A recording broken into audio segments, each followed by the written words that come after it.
I guess we're just doing some review today for the final. So we can talk about pretty much anything on the study guide or about the IAF simulator that's due tomorrow morning. Um, so yeah, does anybody just have any specific questions? I didn't really prepare anything. I totally just spaced the fact that the final is on a Friday, so we have no discussion tomorrow. So the only thing I know you guys did this week was pipelining, but I didn't find any like examples.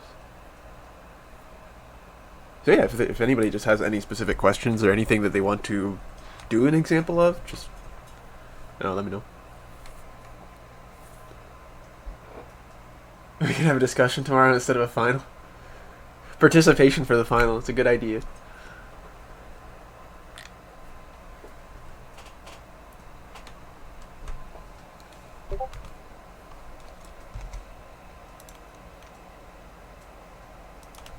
Do you know what kind of questions on pipelining we might get? Uh, let's see. He might give you some questions where he asks you to maybe make a block-esque diagram, which I think is the way he drew. I mean, you should for like pipelining, where you.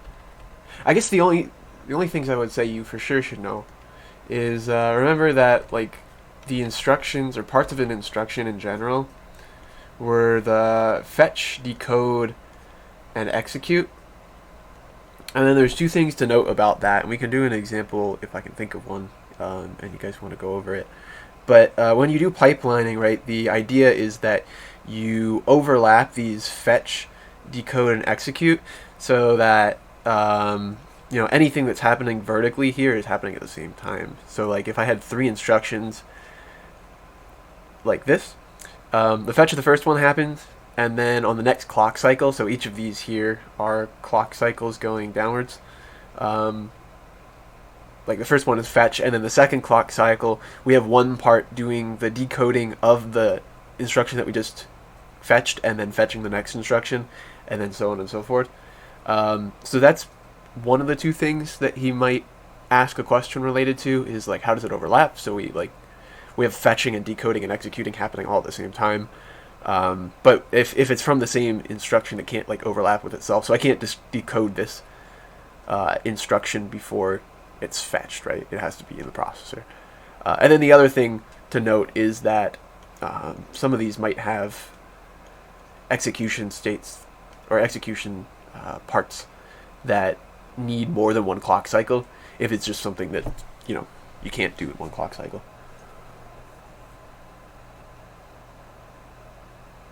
Yeah, and there's a list of topics on the midterm. I could pull that up.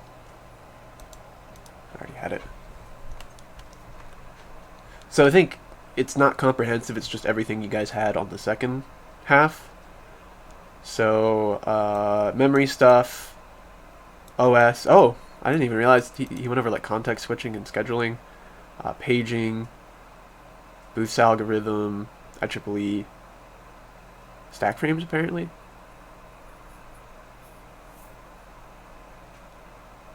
Yeah, I guess we can take a look at this. Is there anything in particular on this that anybody wants to go over?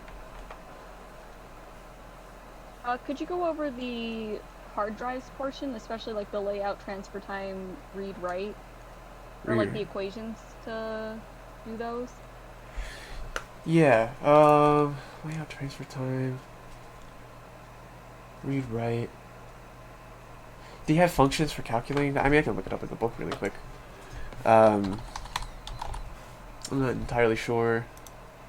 Yeah, I'm not sure what's up with my version of the book, but the formulas were like formatted weirdly, so I'm not quite sure what they actually are. For sure. Yeah, let's take a look at those. I've actually haven't seen it. Is it probably solid state optical? It's probably either 7 or 8 external devices, channels, and processors. That's in that. Module.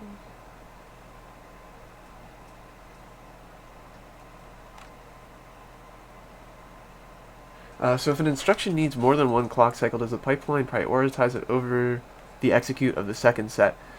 Well, it doesn't prioritize it. It will, unless there's like, I don't even think it would do that, but unless there's like a context switch in the middle of executing, it's going to finish it in its entirety. And what's generally going to happen is that these are going to be on separate cores, and that's how it does it. So it doesn't need to like kick one out and prioritize the execute over it. It's just going to wait for that one to finish. And you'll see in Dr. Fonseca's lecture, because I watched a little bit of it, we have an opcode called no-op, which just does nothing. It just waits. So if we have to like wait for the end of another execute before doing something, then there's that to just wait. Module structure. This doesn't seem to be about hard drives. Where'd the thing even go? And if you know what chapter those functions were in, just let me know. Maybe external devices?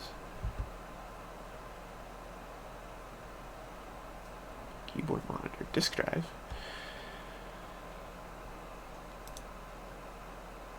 Maybe it just means like the...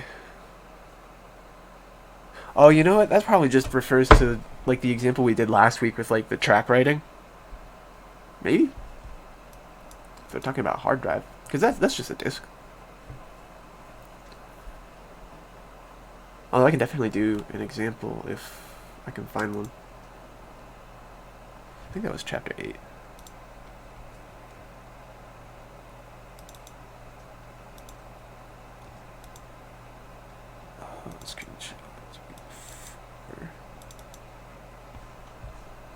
No, that's not the one. 7. Chapter 7 is what it was. Yeah, okay. External. Oh, you know, it's probably just an optical. These are CDs. It's a DVD. That's like Blu-rays. Yeah, it's chapter 7. Oh, I guess it's probably magnetic disc on the line. I didn't notice that. Yeah, let's see if they have anything.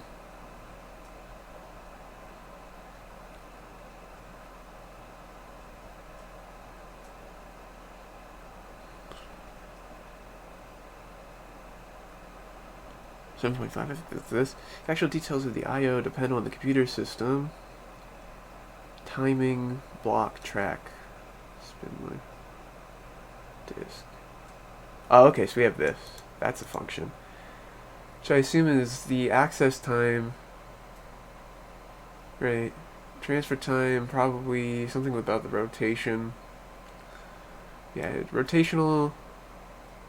Seek time. Yeah, okay. Fair enough. We can at least generally talk about that. And I can always do the example from last week again, too. I guess the idea behind that... So they said... It's kind of hard to see. I think they used a beta for some reason. Let's just zoom in. Too far.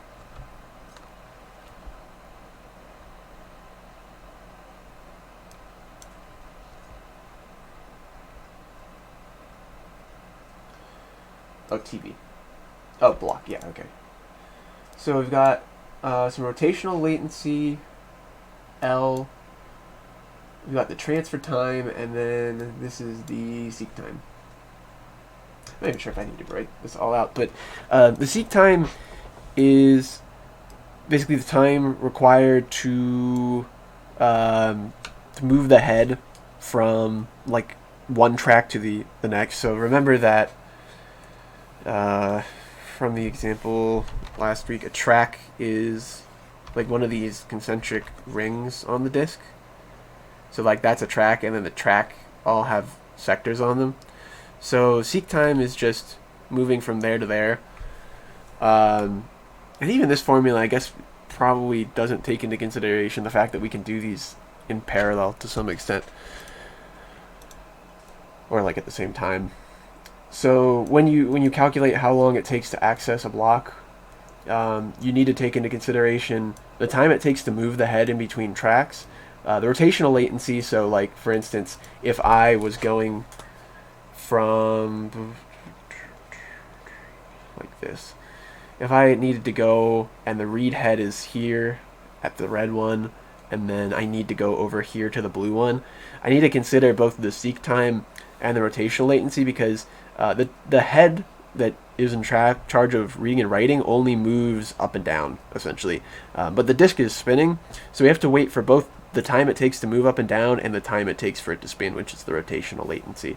That is like, the wait time that it takes based off of spinning to the sector that we actually need to get to. And we can do those both at the same time if we're lucky. And sometimes they won't even overlap, and we can kind of disregard one. Which is what actually happened in that example last week, is that it was able to do the seek during the entirety of the rotation. And then the transfer time is just actually like when we get to the sector, taking how many ever data bits that we need to take, or bytes, and doing whatever read or write with it. Does that all make sense? I know I was kind of vague and hand wavy about it, but that's generally what that formula is about. And just consider, it shouldn't be realistic that it's always just plus. There might be some overlap.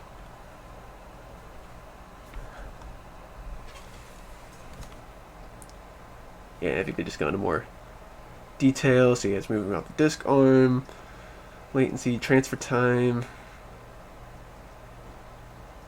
So rotation speed, transfer time to or from the disk on the rotation.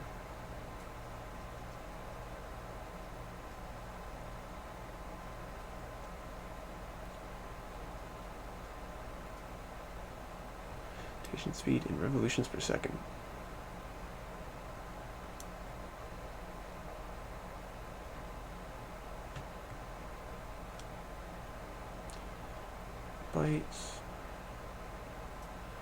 Bytes per track. It should just be kind of the same we did. Number of bytes on a track. Oh, they have this as bytes instead of sectors, but I guess that's fair. So this is kind of like what we did last week, where I think I only used it for part of it. But the idea was, and let's just disregard the bytes and say sectors, but the idea is the same, because a sector is just some amount of bytes, right? Excuse me. So let's just say, I can even pull up the one from last week. We had something like this, where it was, consider a disk. It's got to go somewhere. Oh well, we don't need that anymore. Just memorize it. Consider a disk that rotates at 3600 RPM. So that one said, I think, revolutions per second. Although nanosecond, I guess, was what we used for this one. We knew it spun at like 3600 RPM, revolutions per minute. And part of this was that we knew it had 32 sectors.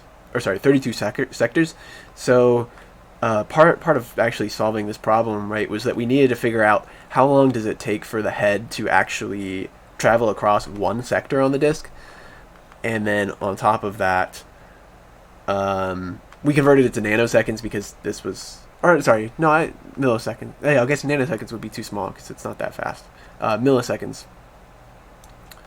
So just remember, we did something like 3,600 revs per minute. And then I did basically like a shortcut of dimensional analysis where we said we wanted this to be milliseconds. So we could flip that. So it takes 1 minute per 3,600 revolutions, because we wanted to address time that it takes to do something. And then we said that this was 60 seconds. rev, and then if we wanted it in milliseconds, that would be times 1,000 milliseconds over 3,600, and then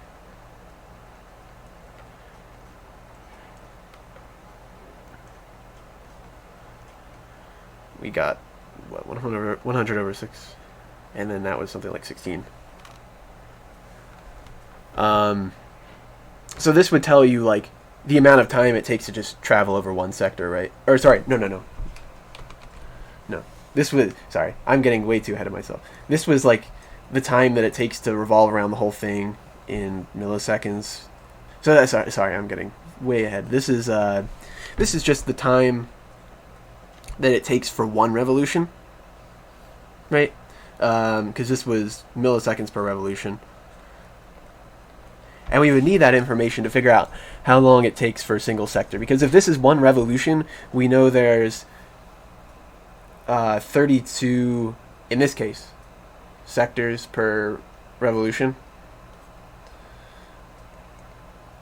So if we want to cancel this with dimensional analysis, we would need to do rev 16.67 milliseconds. And I guess I have that upside down. It would be the other way around. So that would tell you it's about a half.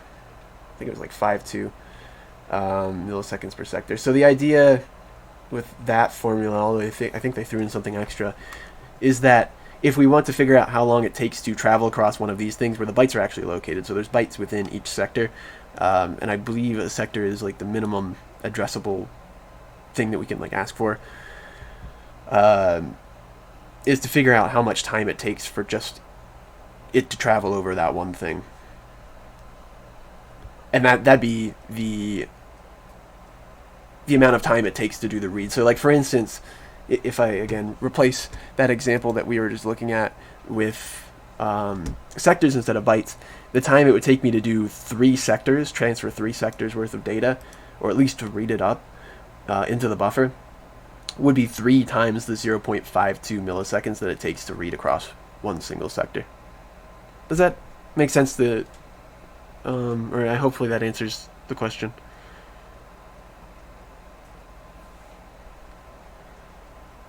Yeah, okay.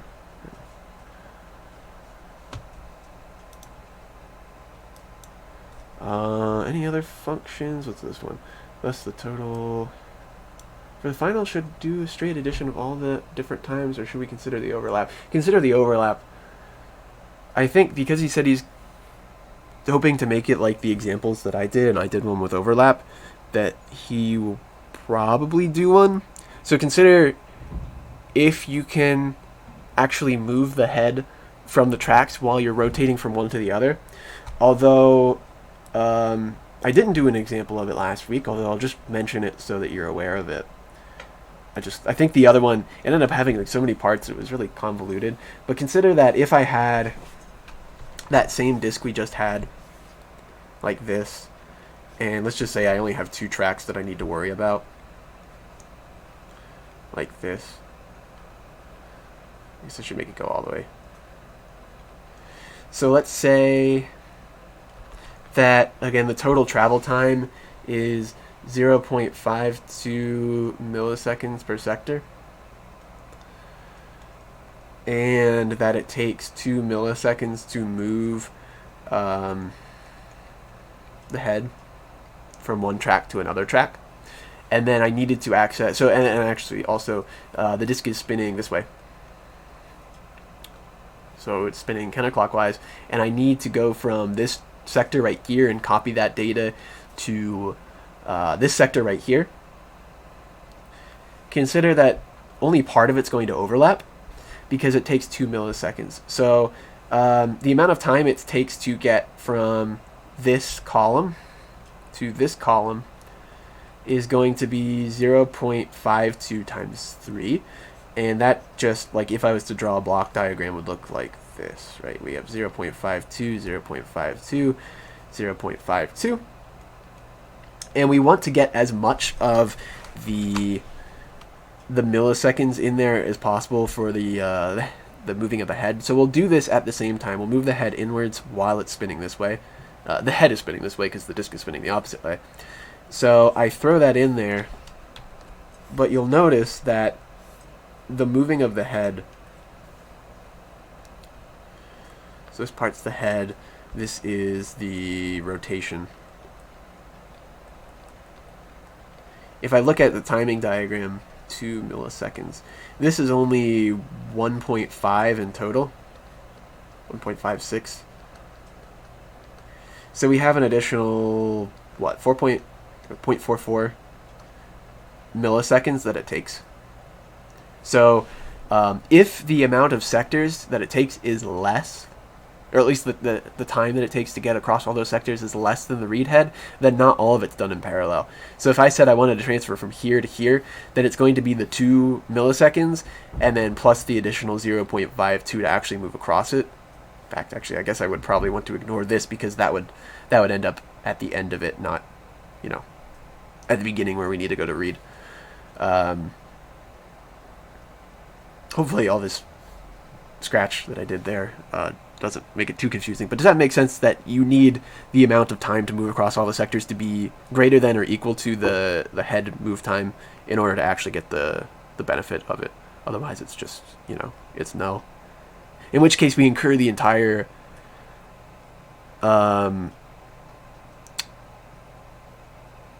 what's it called? The entire read head time.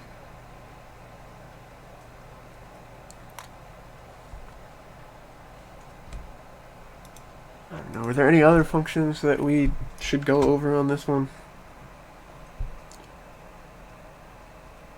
This table. I think this is just talking about actual physical stuff. Yeah. Any other questions on disks? I figured that's what he means by functions involving HDD. Yeah, hard drive. Yeah, I guess that'd be transfer time and read write. And then the layout's just the track thing. Will this discussion? Yep, I'm recording it.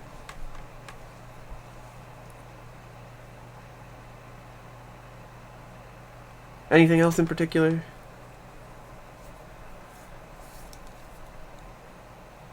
Again, we can talk about the IAS, or even, I guess, some extent this stuff, which I guess is a little more free.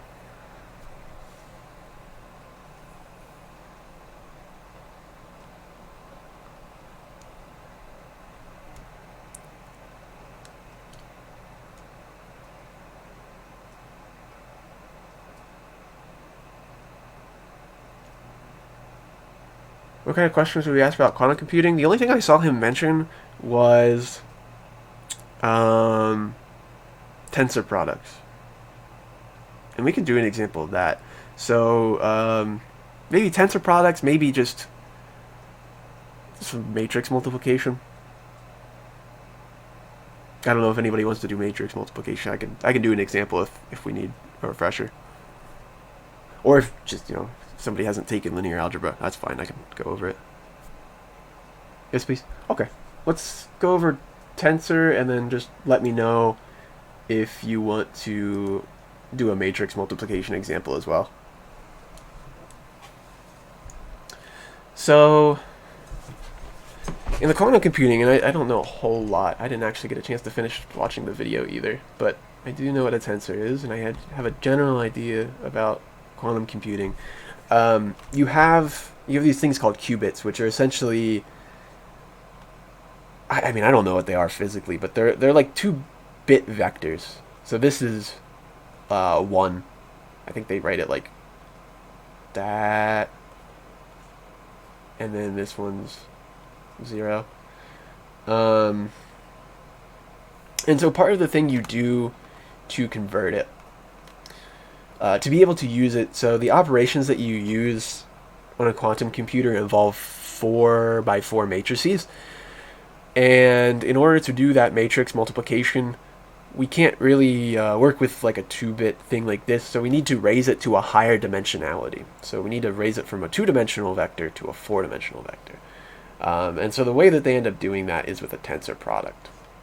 So I'm going to do a tensor product with values that you wouldn't expect to find on a quantum computer. First, because a quantum computer, these values, which don't have to be 0 and 1, it might be something else. It has to do with like the whole superposition and probability of finding, a particle of this given position. I don't really know a lot about physics, but these represent probabilities. So just consider if it's an actual quantum computer, these values, their squares actually need to add up to 1, which is a full probability of 100%. But a tensor product, let's just say we're going to do it with these random values that I picked just for the sake of making it look nicer. So I picked 2 and 4, and then 5 and 7. So the tensor product is, in the case of the quantum computer at least, between two vectors, and it grows exponentially, and the symbol is this thing here. And what it is that we end up doing just scalar multiplication. It's pretty straightforward. And what we do is we take the first element and we put it with both of these, and then we take the second element and we do the same. So the notation that I see they used in that video is something like this. So we'll take 2 and we'll do a scalar multiplication between 2 and the column vector 5, 7, and a scalar multiplication between 4 and the same column vector 5, 7. And every time we add in a extra extra column vector into this series of tensor multiplications, we end up throwing another set of whatever the previous scalar was on top of that. We throw it whatever the vector was as a column vector. So hopefully that's pretty straightforward so far. I'm just going to take 2, multiply it by 5 and 7, which is that column vector, and then 4, that column vector right there. So I end up getting, and this is why it grows exponentially, you'll notice, is that we'll always just end up making that many more dimensions of whatever the dimension of the column vector is that's next in line. So here we get 10, 14, 20, 28. And then that's our resulting column vector. So you went from two two-dimensional vectors to a 4D vector. But hopefully I figure he would only really ask you about just the process of doing it. I don't think it's that difficult. Yeah, so the other question is, does anybody want to go over matrix multiplication, or everybody good on that?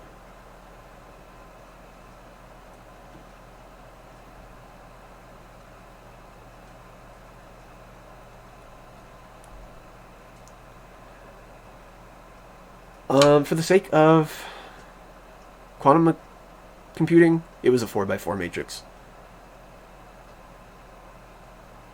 In fact, I might even just do it, just to explain the work really quick.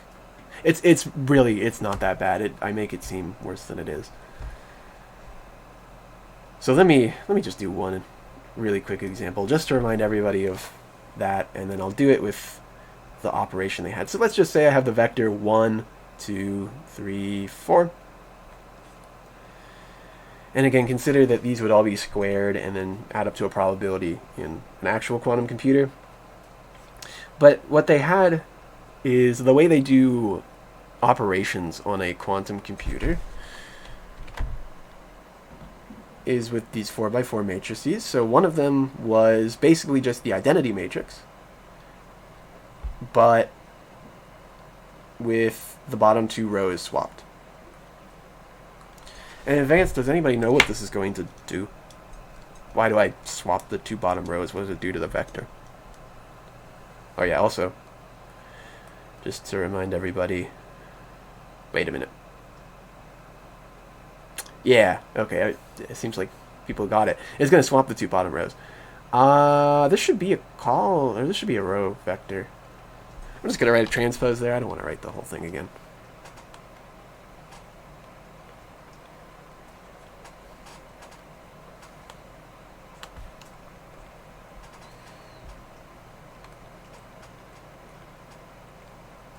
So just remember, just to remind everybody, just in case, inner dimensions always have to match. The result we get is going to be this by that, like the outer 2. So we're going to get a 1x4, which is a row vector, although they seem to always write it as a column. This is dot product. Dot product is between two vectors.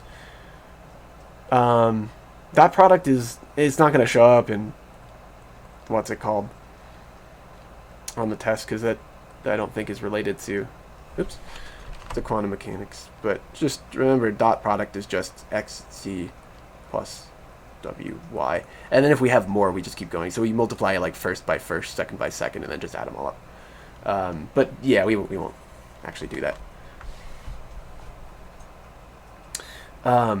Yeah, so I wrote it backwards, and I think they do too, but consider this should be a row vector here, and they usually write this as a column vector even though I'm writing it as a row here.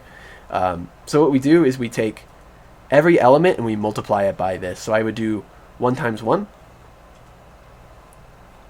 and then 2 times 0, and then 3 times 0, and then 4 times 0, and I would add them up. So this first one is 1 times 1 plus 2 times 0 plus 3 times 0 plus 4 times 0. So 1 plus 0 plus 0 plus 0 is 1. And then the next one, let's just say that would be, so I would do the same thing. I would take this and multiply it by the column. So you notice that the dimensions always match. So we have 1 times 0 plus 2 times 1 plus 3 times 0 plus 4 times 0, and then that's just 2, right? And then hopefully everybody sees how to do it now, right? 1 times 0, 2 times 0, 3 times 0, 4 times 1 is 4, and then 1 times 0, 2 times 0, 3 times 1, 4 times 0, add it all together is 3.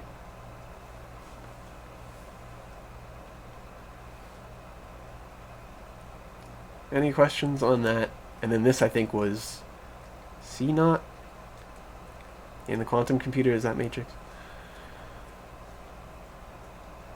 Which is just an operation. You operate on this 4-bit, or qubit, I guess, 4-qubit vector, and then you multiply it in order to do an operation. So that, you know how we have like operations and you know, with an instruction, I guess, in a classical computer, this is the equivalent.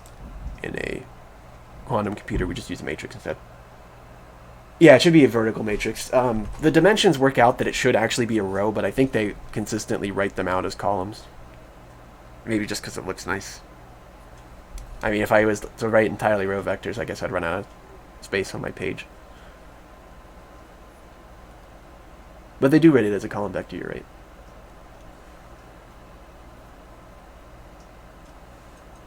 Any questions on that? I know it was very brief, but just in case he asks about C naught.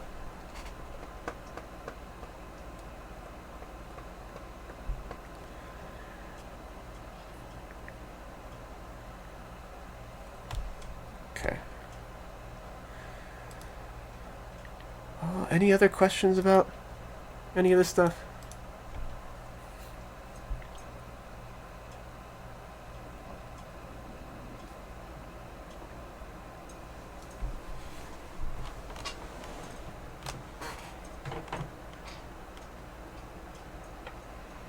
When will we implement idle no-op pipelining?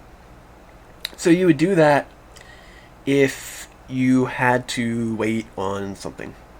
So a code example, I guess, would be int x. Yeah, let's just x, y. So let's say, we'll ignore this because it's just declaration.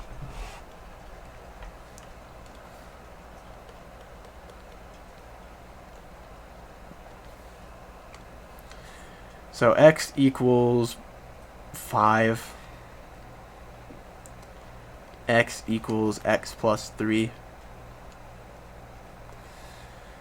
y equals 2, y equals x plus 1. Now let's change this.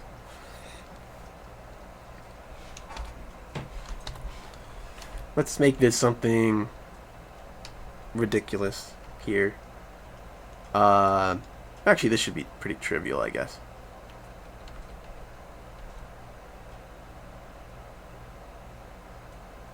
I'm not even sure what to put there. I only gave myself 2 variables. Let's just only do one. Okay. So let's say y equals x plus 7. So this isn't even going to be in parallel. I think I need a more complicated example.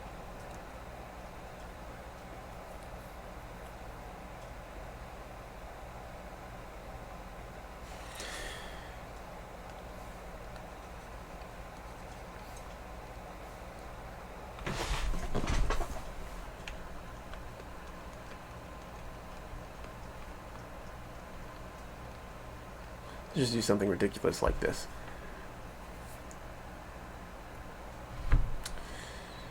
I don't know.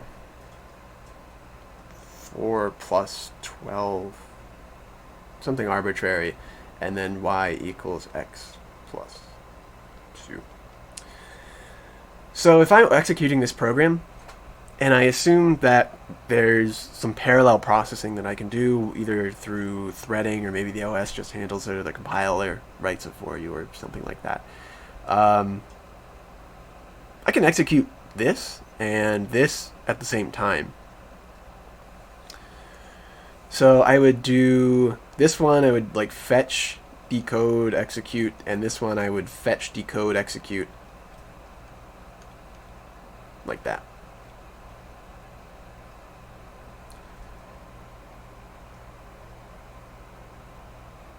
Yeah, actually, let's just say we only have one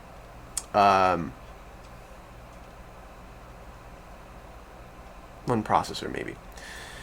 So I would fetch, decode, and then the execution of this is going to take a really long time. This function means e to the 20th power, so it's just something that's going to take... That's not even really a simple instruction, so this isn't realistic. But I guess at least to get the idea across. It's going to take a really long time to execute. And then we fetch, decode, execute this one. And then we fetch, decode, execute this one. Let's just say, for the sake of this, that these each only take one execution cycle because they're really easy. They're just addition, and this one takes a long time because it's exponentiation. Let's just say the hardware has it built into it, even though I don't think that's realistic. I need to here wait for the result of this specific action before I do this execution, right? Because it relies on X. So this right here, this X needs to, because it's in the code after it, it needs to rely on the result of this. But this takes more time than this one does. So before I actually do the execute part of this one, I'm going to have to no op, and then execute, because I need to wait for this other one to finish. So you no op when there's no work to be done, I guess. Usually because you're waiting on something else to happen.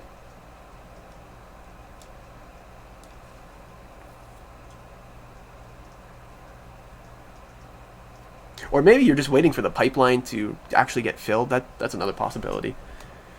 Maybe there's, some delay where you have to sit there and wait, and then rather than halt the whole CPU, you just let it keep going and then just throw a no-op into the cycles.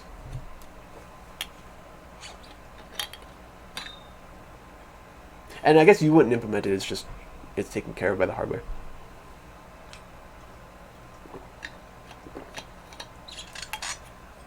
Okay.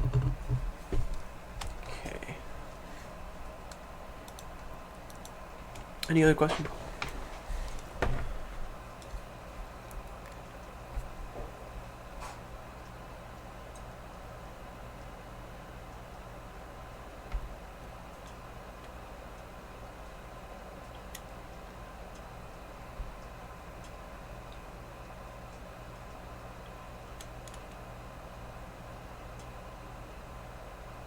I can do that, yeah.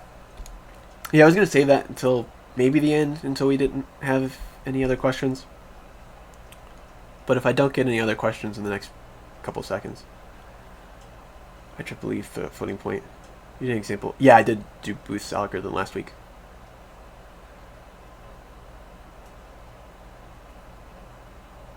Yeah, we can maybe just do a quick IEEE floating point, and then we can maybe relate that to the IAS. We'll just segue into it. So the IAS, I've noticed that going forwards is not particularly hard, but going backwards is. There is a function that made it a bit easier that Karen pointed out yesterday.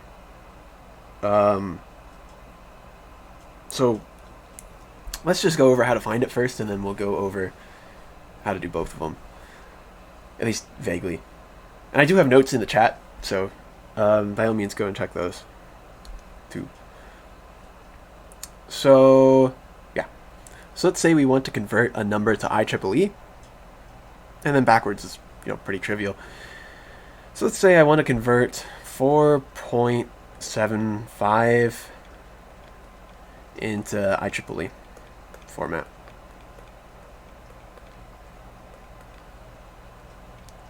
And we'll say 32-bit.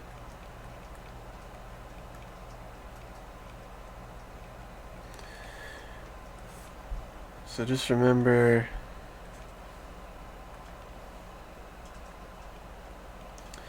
that format has 1 bit for sign, 8 bits for power plus 127, and then the significand.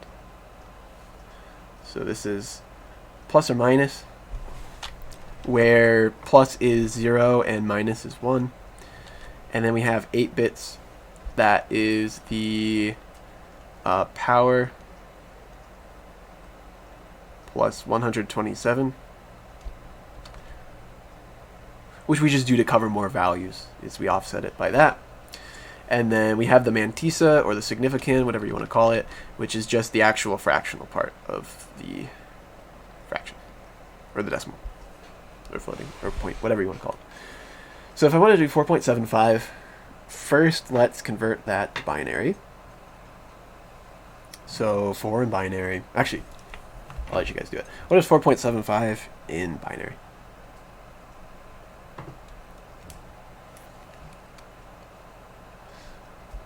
Kind of close.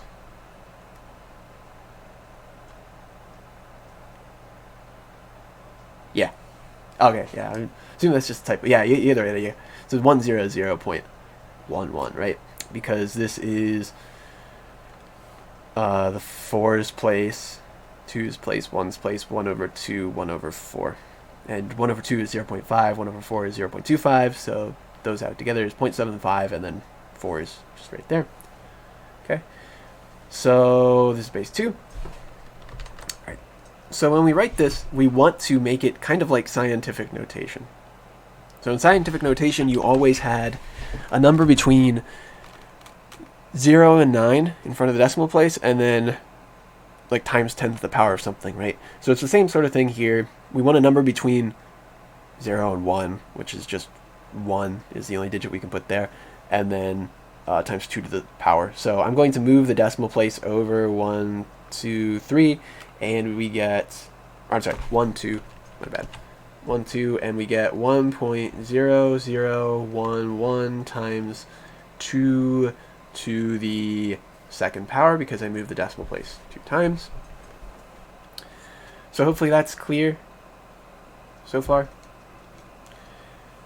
So the mantissa, just because we always know this is going to be a 1 in front of our scientific notation-esque thingy, we know that the mantissa, we can just drop the 1. We'll just say is that part. So it's the fractional part of your actual fraction. The power is just, that. And the sign is whether it's plus or minus. So for this one, it was positive. So we have that.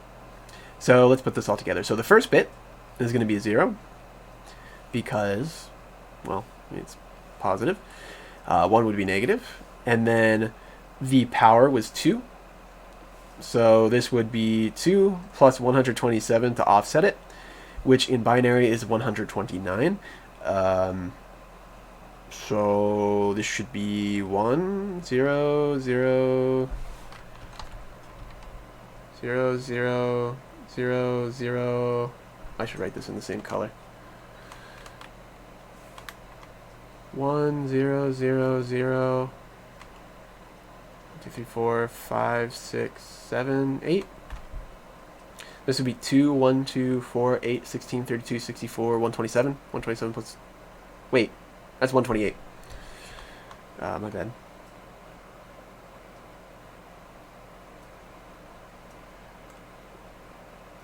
No, I was pretty close. Whoops. There we go. Because 2 plus 127 is 129. This is 128, and this is 1. And then the mantissa is just the remaining 23 bits here. So it's 23. 23, 1 bit there, and then this one was 8 bits. I guess I should be a little more clear with that. 8. 1. 23. And this is just, these numbers are just picked to make it kind of optimal in the way that we cover the numbers we can represent. There's not any math to it. And then the mantissa is just the fractional part. So we have 0, 0, 1, 1, and then we have 19 zeros after that, which I'm not going to write all the way out, but you get the idea. So that's the number in IEEE 32-bit. And then if we wanted to go backwards, we would just look at each of these. So we would look, hey, that's positive. We would take this, we would subtract 127 from it because we're going backwards to figure out what the power is. So 129 minus 127 is 2, which tells me that the original power was 2. And then obviously we could just take this and put a 1 in front of it and then convert it. Is it all clear so far? And then we'll just go over how we would do that in the program.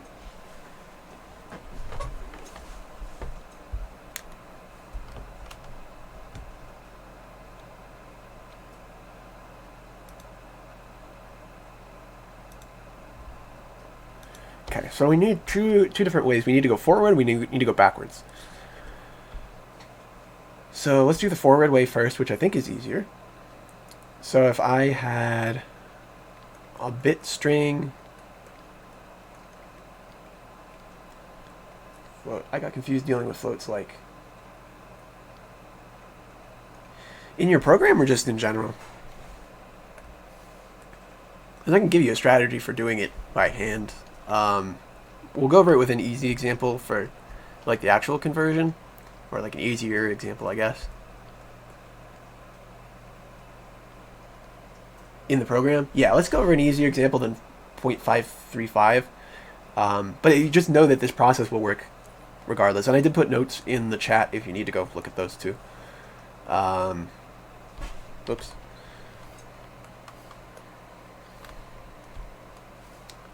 But if you're trying to do it just by hand, always just take whatever the highest power, and this works for normal binary too, highest power that you can physically get out of it and then work with it. So I would first take 0.5 out of that and then be left with 0.035, and then the next biggest power is, I guess 0.05. That's wrong. But yeah, take the biggest power. So that'd be something like, 16. Welcome. Bit string to float, so we take int whatever it is. So consider that in the IES emulator that you've been writing, everything has been an integer, which is just a 32-bit string that you've been interpreting, whatever way it is that you need to do it. And all the operations haven't been too bad because an integer and its representation is just the same as an integer written down, except for maybe the sign bit out in front, but we kind of just haven't been worrying about that. We've been just saying they're all unsigned for the sake of making it easy. But now we have floats, so we need to do basically exactly what we just did, but we need to find a way to do it more consistently. So if we go back, when we take this 32-bit string and we convert it to a float, I guess that's kind of like the backwards way from what I was doing originally, but it's easier to do, so let's do it first. We need to look at the sign, we need to look at the power, and we need to look at the mantissa. So you could parse this right to left, I think was the way I determined would be easiest. But you could also do it left to right. That's fine. In fact, actually, it wouldn't be that bad left to right. So, yeah. I would first say split it into either an array, or we could just parse it left to right. Let's see. What would be easier? So we could parse it into a Boolean array, I guess, if you wanted to figure that out. There's a bunch of different ways. I saw some students actually just took and like split it up, which is totally fine. So they said like int exponent was equal to the memory bitwise and with hex. So the exponent was the bits 1 through 9 here, right? Or it's the 8 bits after that. So integer string, just by that I mean the 32-bit integers that you're reading in from memory, interpret it as a 32-bit string of in binary. So like 47 we would say is 0 0 0 dot dot dot 2 5, or I guess it's binary, so this would be 0 0 1 0 0 1 0 1 1 2 4, yeah, 7, yeah, that sounds right. Hopefully that's just clear. I just mean a 32-bit string, but we need to interpret the integers that way. Yeah, I'm running the pseudocode for the bit string. And again, there's multiple ways to do it. So one way I saw in somebody's code was, take that exact thing and AND it, which is 7FB000, etc. dot dot dot. And the reason this works is because in binary, right, this is 0 1 1 1 is 7. Hex F is 1 1 1 1 1, and B is 1 0 1 1. No. Not B. 1 2 3 4 5 6 7 8. 1 2 3 4 5. Just actually not B. Or 8. Maybe I'm just reading it wrong. Oh, that was an 8. I can't read. That's the problem. 8 1 0 0 0. So we just have 8 ones in a row. And then the first bit is a 0, right, because we don't want to include the sign. And then 0, etc. The last 23 bits, that's mantissa. So that's one possible way to do it. Another possible way to do it, and then we just do the same thing, but this would be 7, and then all of these would be Fs if you were to AND it with the mantissa. And then the other way to do it, which is the way I was thinking, was to go from right to left and just get all the bits. Oops, didn't mean to pause that. So you could either store this in a Boolean array, or you could kind of work through it on your own. So let me just explain, or write the pseudocode, and then I'll explain it more in detail. So what I was suggesting is you take a float, we initialize it to, so let's just say sum, I don't know. Initialize it to 0.0. And then we know that the last 23 bits, those are all going to be those are going to be the mantissa, right? So we can do this exactly 23 times, and we know those are all the bits that we really need. I less than 23, and this is how we would do it in a linear fashion, probably the most optimal way I can think to do it, unless you use some sort of cast, but I kind of didn't want you guys to do that.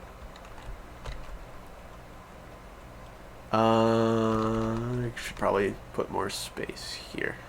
That's not much. Oh well. So the general idea is we want to figure out, right, if we were to go backwards from this, we want to figure out, is this a 1 or a 0, and then shift it over. And then is this a 1 or a 0, is shifted over. So if I was to just take a 4-bit string instead, just for the sake of keeping it on screen, I would check, is this 1? And then I would shift it to the right. And then I would check, is this 1? Shift it to the right. Is this 0? Shift it to the right. But, know that only 1 is really used for our sum, right?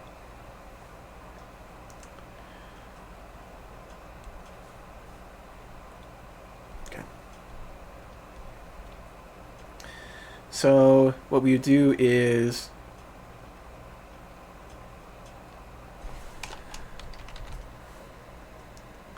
we would add to our sum 2.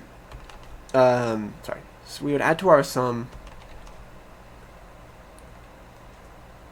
the 1 or the 0, depending on what it is. So if it's a 1 or 0, we can check that, and I'll try to explain it more on the next slide, by taking the number and checking if it mod 2 is 0.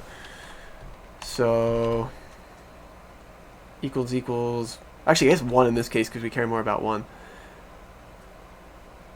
I'm going to do this as a ternary statement. I hope that doesn't bother anybody. 1. See. Wait a minute. No, I'm overcomplicating this. Duh. This returns a value. No need for that. This always returns 1 or 0. It'll return 1 if it's an odd number and the least significant bit is a 1, and a 0 if the least significant bit is a 0. And then we need to shift right, and we need to kind of do the same thing with the sum. So we would say sum, actually in this case because it's a fraction, divide equals 2. 2.0, I guess, if you want to make the literal a little bit better. I'm just going to put this down here for the sake of room. And then we would need to actually bit shift this part. So you could either do that with the bit shift operator, or we could say that this is also divide equals 2. Yeah, sorry, multiplication would be the other way around. Okay. Actually, I do need this. There's that. So you'll notice, if you go back and look at this later, this first line, I'm checking LSB. I'm checking what the least significant bit is. This line, I'm shifting the fraction. And then this line, I'm shifting the memory unit, or the memory that I have. Okay, and what we do need to do one last thing, which is we always know from what we had here, when we truncate the mantissa, this bit in front is always a 1, right? So when we actually exit the loop, you could consider this to be like the 24th bit that's kind of like invisible, not there. We need to add it to everything. So we would need to actually do the sum plus equals 1.0, and then we'd actually probably need to do a divide before this as well. So if I was to just do 1, that should take care of it. Yeah, we should just, I could be wrong if you implement this, but just double check.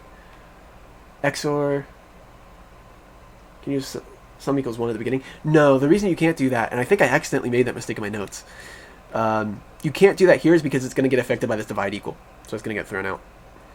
So we need to throw it in at the end. I think I made that mistake in the notes. So memory XOR equals 123. Yeah, don't do the whole 1 XOR or like shift 23, I would suggest writing the literal for that, like the actual hex, whatever. So 1 shifted over 23 would be 1, 0, 0, and then 22 zeros. Yeah, that was my bad. I actually meant to mention that. Yeah, make sure you add it at the end, not at the beginning. Don't initialize it to 1, because that's a mistake. Unless you do it from the other way around. Like if you go left to right, then that should be fine. And you were like sum up plus equals and then do maybe like a power or keep a integer or something that divides it. But let's explain why this all works, because this just might seem, out there right now. Are there any other questions I saw? I don't think so. Okay. So yeah, let's do that.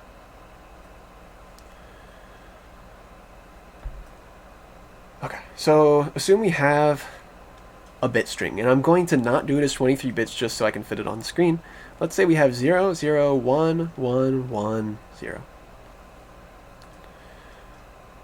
Actually, let's throw a 1 at the end. 1. So this as a decimal would be, so this is 1/2, 1/4, 1/8 plus 1/16 plus 1 over 32, 1 over 64, 1 over 128.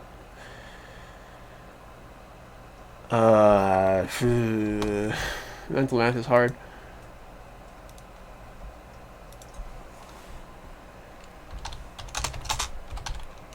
I'm gonna type that out. Maybe I should have picked something smaller.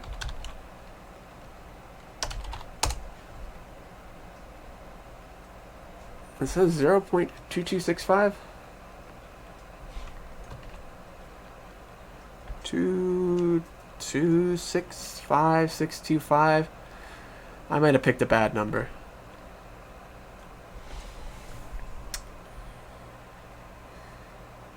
Yeah, let's just do something easier. I'm gonna do something shorter. I don't think that's a good example. 0, 1, 1, 0, 1. Let's make a 1 first. 1, 1, 0, 1. That should be pretty not too bad. That's 1/2 plus 1/4, which is 0.625 plus 1/8 plus 1/16.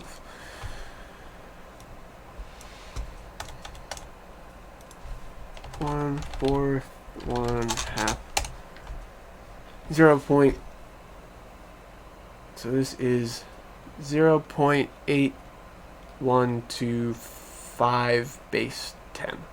This one's base 2. It doesn't have to be above 0.5, but we need to check that when we actually do it. So, yeah. So what we want to do here, actually, and that was for the other one that you're thinking of, the 0.5. That would be for if we wanted to convert from a float to a bit, because I think it's easier to go from left to right for that one versus right to left. So for this one, I was suggesting we go right to left. We check these bits first before that one there. No, I'm sorry. I'm doing float to. Let's come back to this in a second. I'm getting way ahead. Yeah, I'm starting with a float, but we wanted to go from integer to float, right? So, sorry. Let's say we had the bit string 11011. Let me just do the same exact one. 1101. That's it. So we just have the significand. That's it. All we have is the significand. So in reality, this should be a decimal with the 1.1101, but we're just given this part here. And we want to figure that out. And so we know this is going to be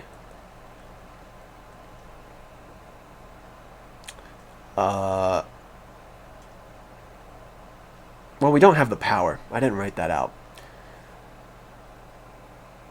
But we'll just say this is going to be 1.8125. Let's just say we'll disregard the power and we'll come back to it later. Okay, so hopefully I haven't confused anybody by going off on too much of a tangent there. Everybody clear on what I'm about to do? Let's just say we have an integer. In this case, a 4-bit integer. It's this one. And we want to convert it to the mantissa part, the fractional part. So how do I check?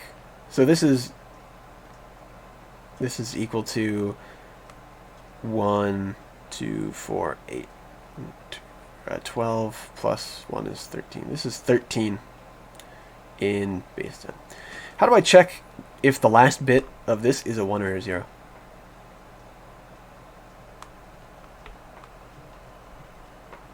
Mod 2, right?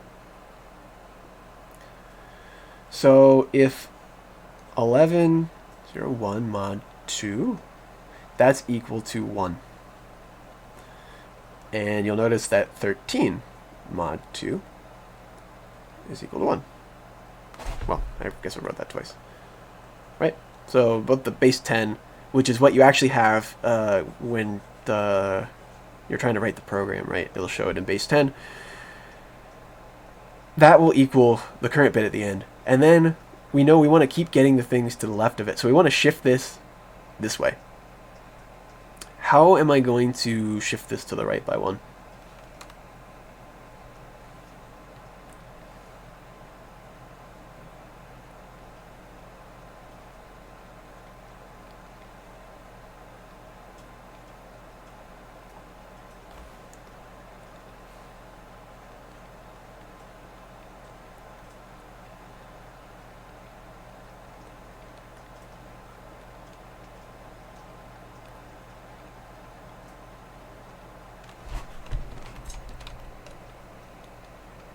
Yeah, right? Divide by 2, that also does work if you wanted to on integers. The only reason I'm doing it with multiplication is because it's not going to work on floats, so I just want to get you prepped. But yeah, you can actually totally use that, and that's fine. So we will take each of these and divide them by 2. Divide by 2. And so in binary, that's just 1, 1, 0. And here, 13 divided by 2 is 6. So for the next step, we have 1, 1, 0. That 1 has fallen off the end of it. And now we have 6 over here in decimal. So we just need to keep doing the same thing. I feel like there's something extra I wanted to say, but I'm not remembering. Oh well. So we just got to do the same thing. So if I want to check the LSB, I just got to mod by 2. 2. And 6 mod 2, or 1, 1, 0, base 2 divided by 2, or mod 2, is 0, right?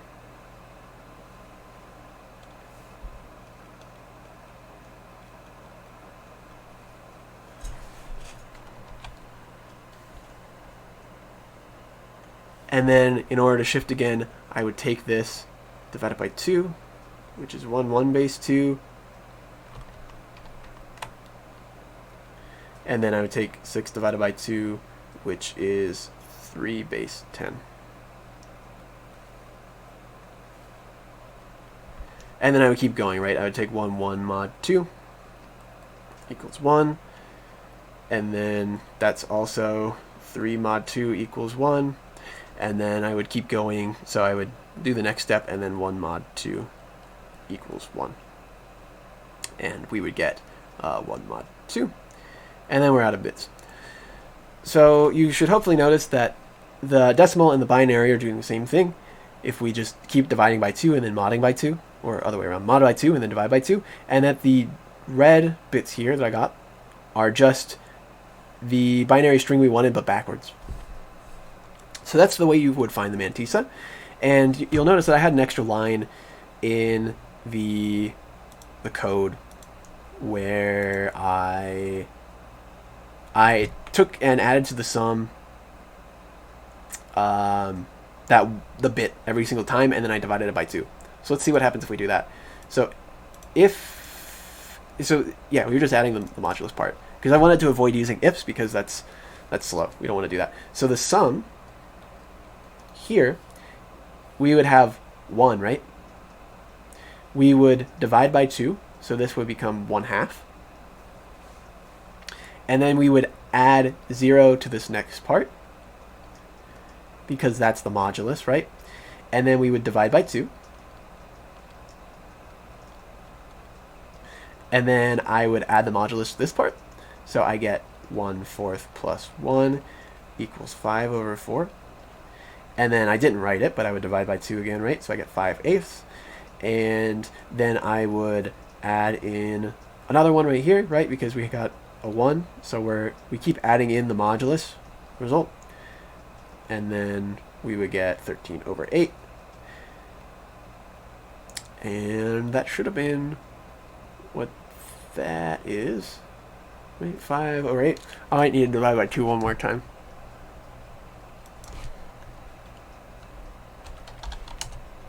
I think I do need, yeah, sorry. I need to divide by 2 one more time. Yeah, because this isn't matched, right? I need to make sure that these are in groups of 2. So sorry. Yeah, I need to divide by 2 one more time.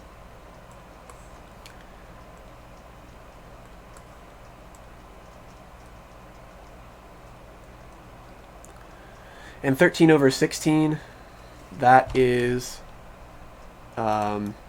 this up here, 0.8125.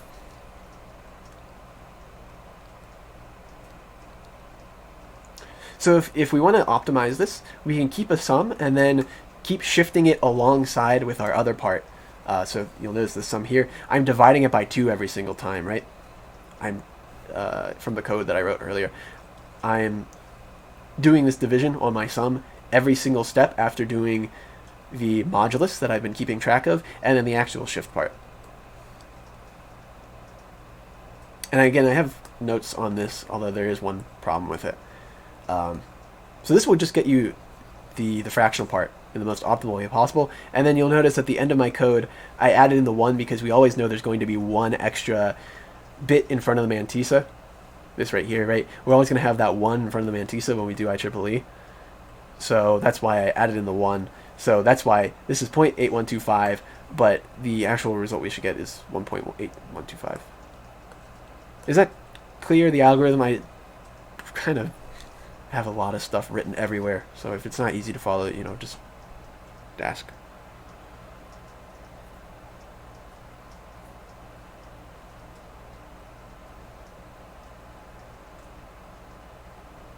Okay. So I'm not going to do the next one, but I'm just going to tell you it's the same way. So this just finds the fractional part, right? We need to find the power. Just go through, do exactly the same thing, but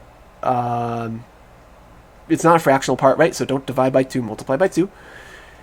Find that number in binary, because we know it's always in bits 1 through 9, and then just add 127 to it. Or, sorry, subtract 127 from it, because we're going this way, right, backwards. And then just check, is the first bit 1, is it 0, and then if it's 0, then, don't do anything. If it's 1, just multiply by -1. Yeah, I mean, it's maybe a little bit difficult to figure that out in the programming sense. Obviously, when we have, like, logic gates and stuff, this is easier because we can just shift it. We can move the stuff over. But when you're trying to do some sort of VM like this, you have to jump through hoops. And it's kind of hard. Any questions on this bit string to float part? And then I'll do the float to bit string as well. And again, I have notes on that one as well.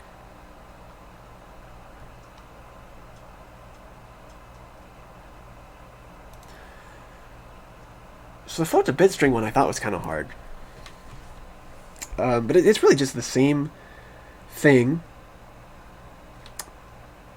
I don't know how easy it's going to be in Python, but Karen pointed out that there's a function that kind of takes care of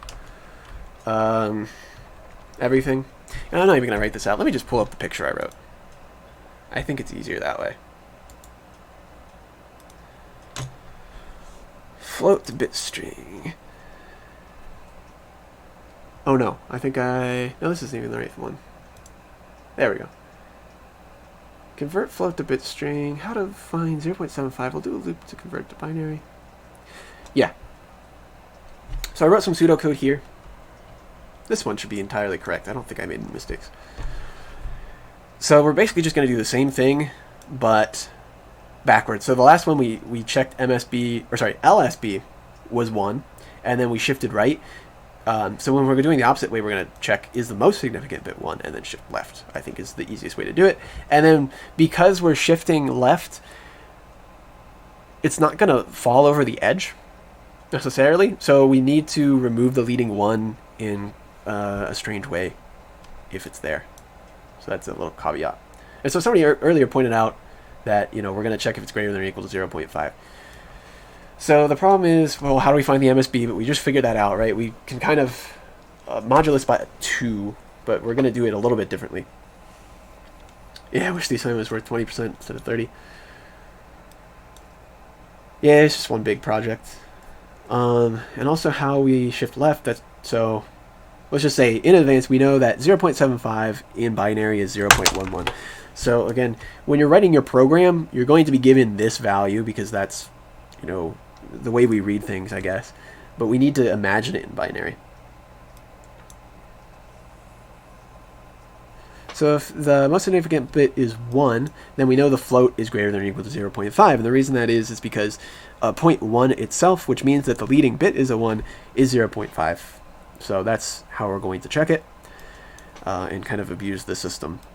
And again, this is in the Discord chat if you want to go look at it.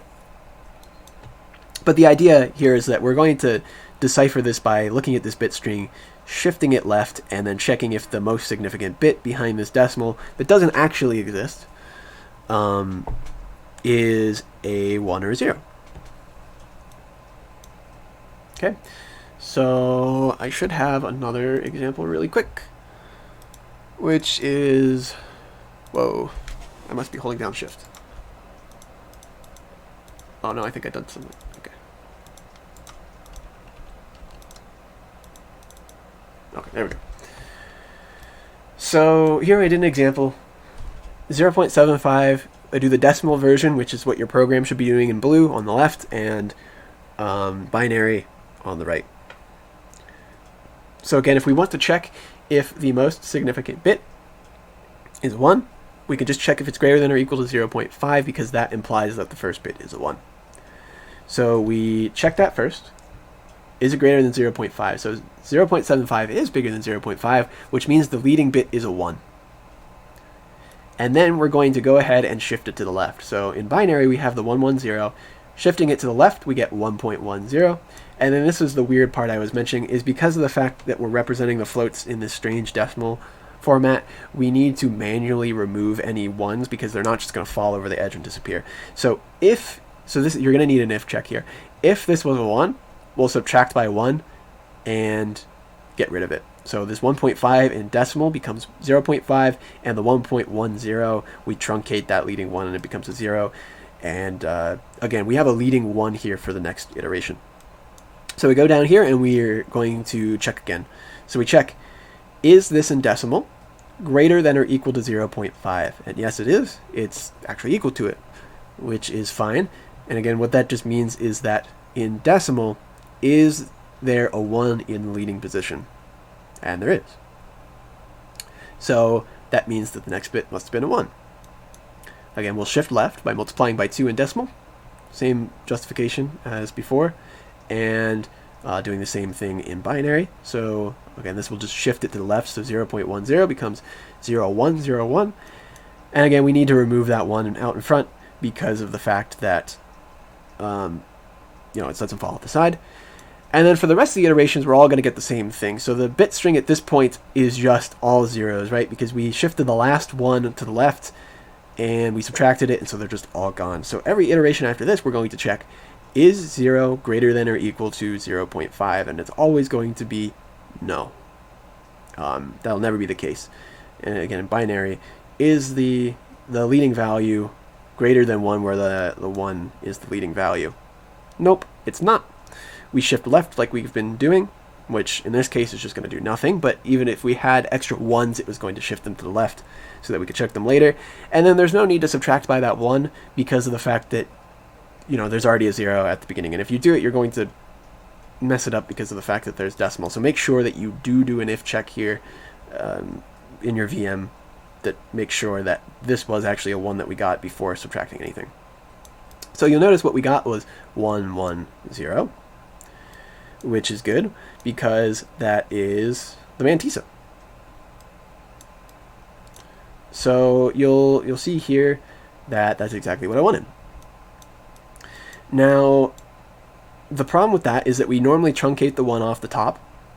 So when we get the actual result, make sure you drop the leading 1. So, you might be even able to do like a running sum like I did on the last one, where you run through this and then divide equal by 2 every single time. Right? That should be fine, yeah. Either that or just, keep track of this in a Boolean array and run through it again afterwards. Okay, so the problem is that this only does a fractional part. You'll notice we're always comparing it to 0.5, so if there's a 1 in front of this, we end up just, it breaks the whole algorithm. So the nice thing that was pointed out is that there is a function in C++ called frexp, I think it was called. And it takes a value. No. Wait, did it take an integer? I can double check the documentation. Frexp C++.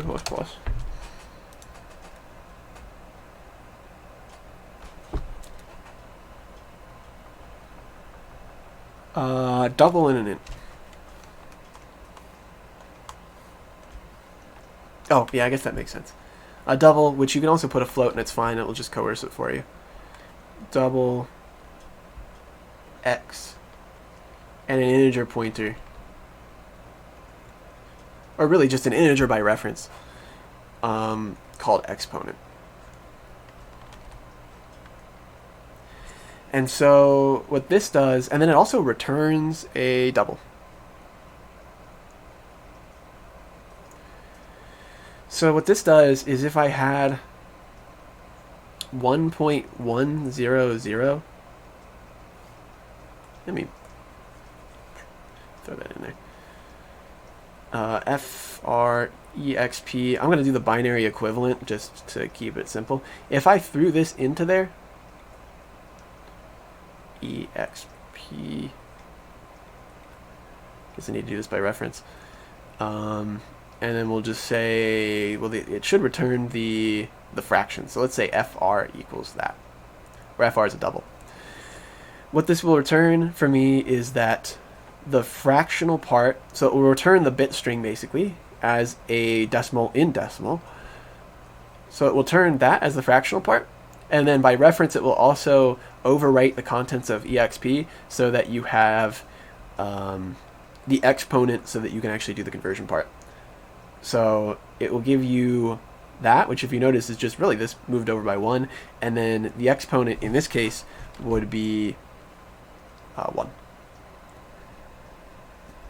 Basically saying our original, which was 1.100, is equal to 0.110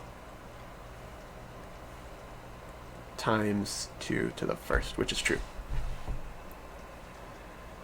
So if you call frexp with like 1.0,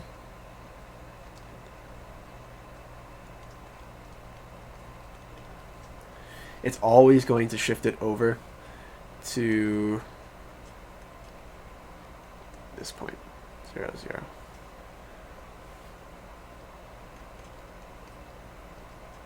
And then give you the exponent. And again, notice that 1.00 is equal to this whole thing, 1100 times 2 to the second. So it'll always give you those two parts, and then really you know that this part, I mean that's just your exponent, you'll need to shift it by 1 because you'll notice here that they move the 1 over 1 more than we have been normally doing, right? Because we normally have 1, 1 in front of the mantissa, and then we just truncate it. So make sure you you subtract 1 from the power to accommodate from that. And then, really, we just got to convert. So we can take, the nice thing about this is we said that algorithm that I just wrote, the problem with it was that it only works with the fractional part. So if there's something in front of it, it doesn't work. But that function that we just called only gives you the fractional part. So you can call this function, store the result, use the algorithm I just gave, it will work it out perfectly fine, and then multiply in the power. And then do the sign, obviously. I know I'm keeping that vague, but hopefully that all makes sense. The general pseudocode you're going to do. So call this function, do the algorithm I wrote, which is in the chat, and then multiply in the power, take the sign. Any questions on that?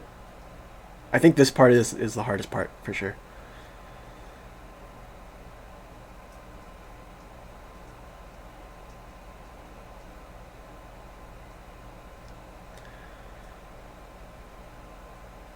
Oh, when you use this function? Oh, yeah, actually, good point. Thank you. So in the general pseudocode of your whole thing, right, you have an AC, which is storing 32 bytes. Or sorry, start 32 bits. So something like this. And then you have, memory, which is just whatever. Blah, blah, blah. And these are all 32 bits, right? So, because I got a lot of questions about this. Consider that when you store and load, that just moves things to and from memory, so you don't need to do any sort of float conversion with the float functions at all. Not needed, because you're just moving 32 bits, and you don't need to concern yourself with what the bits actually mean. You're going to need to use these functions when you do the float operation. So there is float opcodes for add float, subtract float, multiply float, and divide float. And then also print float, just to make debugging good or easy. Oh, and I should probably upload. I wrote one more program for that, so maybe that's good to upload. So you only need to concern yourself with converting it to a float when you need to interpret it as a float. So, for instance, if I said add float,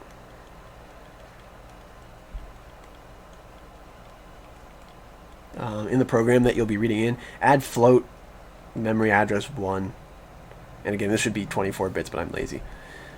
We would go here, we would take this, and we need to interpret them as floats before we actually do it. So your actual whole thing would be that the AC, we want to convert to float the current contents of the AC. So we need to add float, right? That's just going to add the contents of memory address 1 with the contents of the accumulator.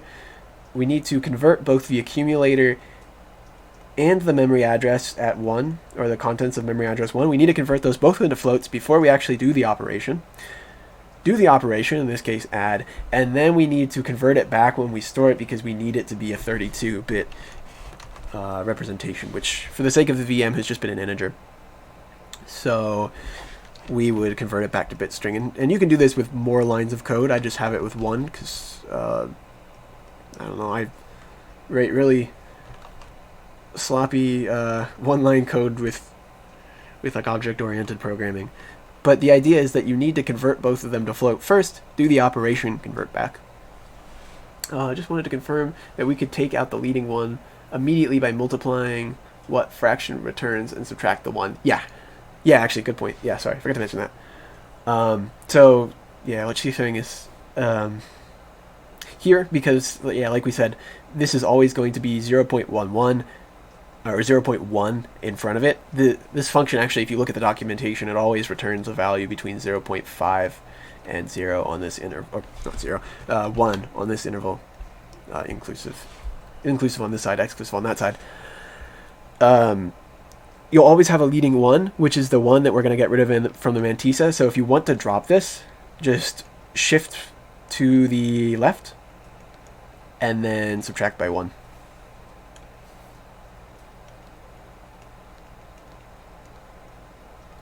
Shift left, truncate.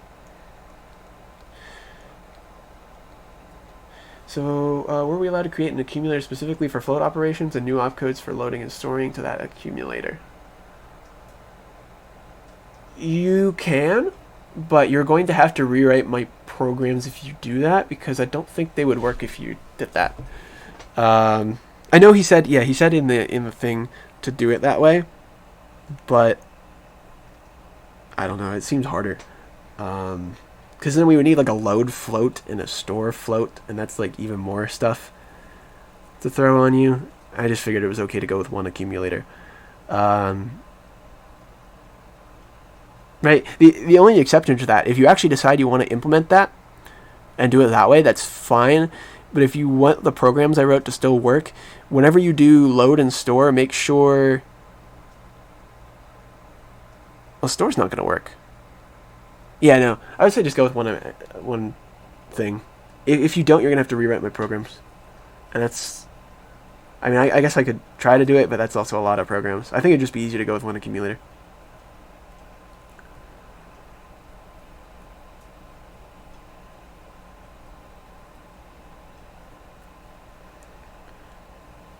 Are there two yet? I don't know. But thank you. I appreciate it. One accumulator is... Yeah, I figured that was probably better. And I think it's more realistic, too.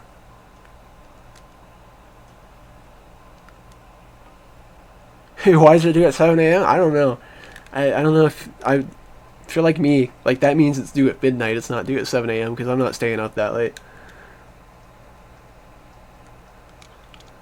I guess if you just want to pull an all-nighter, you have the privilege to. And then just be really tired for the final. Will we get to see Doc's version? Maybe? I don't know if he wrote an emulator. I considered it, but... writing one, but wow, that was like a lot of work, and I just... not feeling it, because I have to write... another program on the side right now. I was considering writing an assembler as well for this, so you guys could write your own program. But then I sat there and was like, do I really want to do that? And then just said no. But it would have been cool. Submit your final functioning IAS emulator along with sample program to test it. Oh, yeah. Oh, he wrote that before I wrote the sample programs. Yeah, just don't worry about it, unless you really want to write some. But that's probably more work for me because I need to verify that your program's even like right. I'll just use mine, if anything. I think he wrote that before I went and wrote sample programs. But do give me a documentation, because I'm going to have to grade that and finals and write a program, and I'm going to die. So if the more documentation you give me, the better.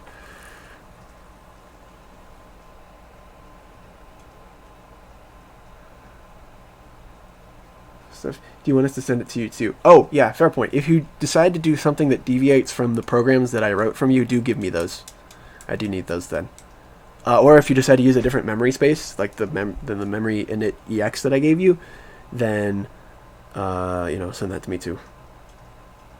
Send me all the testing materials that you used. And then please tell me what they are too, I guess. Don't just, throw in some files and, whatever. Oh, and it's 12:50. So any final questions, I guess?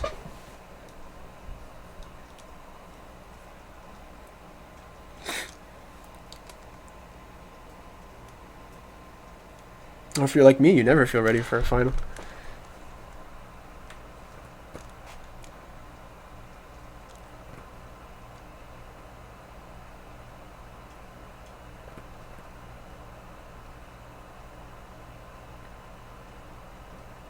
Alright, well, fair enough. Well, best of luck on the test, everybody. Thank you again. Video will go up hopefully later today. And I guess I will see you guys. Oh yeah, and if you have questions on the IS emulator, just, send me something.